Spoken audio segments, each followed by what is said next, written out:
So Liz, tell me a little bit about yourself. Well, as you mentioned before, I'm a life transition coach. I'm also an NLP master practitioner, which is the basis of my coaching. I have a practice in Miami called Life After Split Coaching. I do help people that are pretty much dealing with all different kinds of changes, or they're wanting change in their life because they feel stuck or stagnant. It was a change that I made a few years ago that I realized it's something that I had been innately doing for so many years, that I took such pleasure in helping others, and especially after the way that I handled my divorce. And I saw the success in reference to the way that my son went through his transition throughout the process and even how he is today. I realized this is something that I want to help other people with. And going through the process of people constantly asking me, how did I do it? Which NLP was a big part of the way that I coped with my divorce and being a single mother. It just does nothing but give me joy to be able to teach other people how to do it and how to successfully navigate through any kind of change in their life. Well, NLP is pretty much a cognitive behavioral science that states the connection between the way that we neurologically think, the way that we communicate both verbally and non-verbally, and also the patterns and behavioral patterns that we've developed. And once you're able to state the connection between the three, you're able to figure out pretty much your coding for behavior and how to actually achieve success in certain areas of your life, whether it be because of your behavior or through your communication or through your perception. And it really has very, very valuable tools and methodologies to be able to make changes very quickly, which is something that I really enjoy about neurolinguistic programming. And that's why I incorporate it as the basis of my coaching. So would you say that being a single parent has assisted you with your professional and personal life as far as teaching you and gaining strength? Oh, definitely.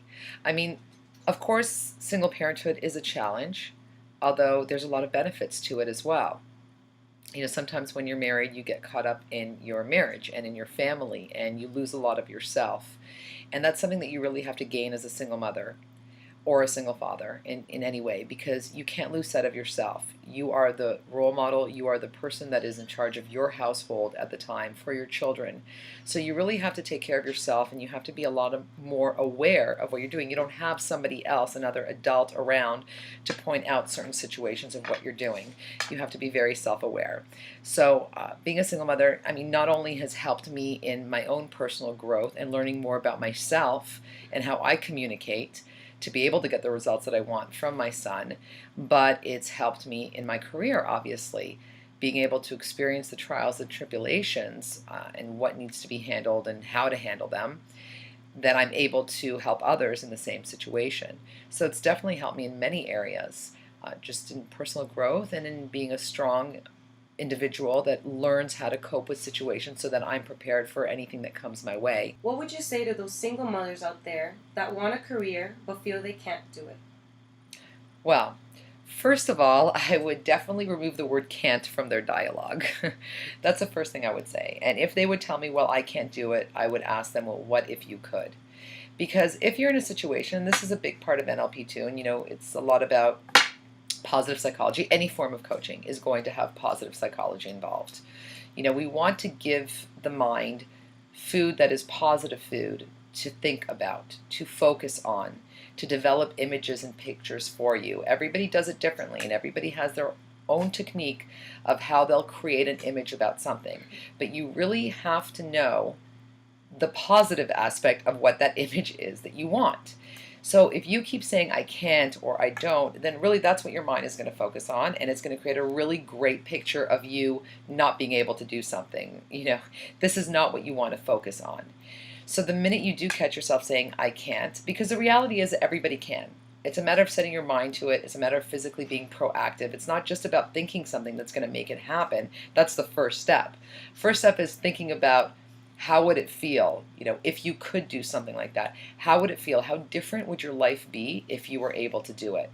And at that point, you've just created the image. It doesn't necessarily mean that you're going to go out and do it, but at least that's what your mind is focusing on. So when there's certain opportunities that arise that may fulfill that vision for you, you're going to take that opportunity. You're going to notice it. You're going to realize it.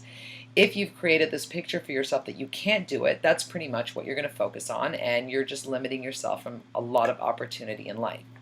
So I will like to tell them that yes, they can do it, and furthermore, if you feel you can't, just think about what if you could. Definitely.